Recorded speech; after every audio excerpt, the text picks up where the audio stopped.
How to view your DBS account transactions using the Digibank mobile app. Hi everyone and welcome back to our channel. I am Bimo from How to Geek. In this guide video, I will show you the way as to how you can check your account transaction using Digibank mobile. But before we get started with the video, if you are new to our channel, then make sure to leave a like and hit the subscribe button. Without any further ado or delay, let us get started with today's video.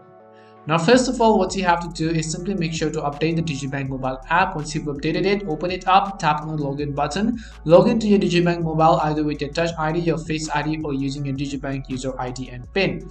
Once you log into your account, you will see this kind of interface. Now, right on top, you will see the deposit section. Expand the menu called deposits under the home tab and select the account that you wish to view, such as savings account, your e-savings account, your everyday savings account, your current account, and so on. Once you select the type of account for which you want to view the transactions for, you just need to go ahead and scroll down to view your transaction history. So right over here, you can select the amount of date as well as the month. You can also use a custom range. If you were on PC and you logged in via online, then you can go ahead and view the custom range as well.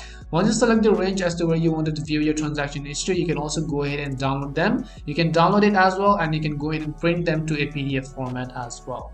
And this is simply how you can check your account transaction using the Digibank mobile app. We hope the video was really helpful, and if it did help you, make sure to leave a like and subscribe to the channel. If you've got any more questions, queries, or doubts, make sure to also leave them down. Thank you very much for watching till the end, and see you soon in our next video.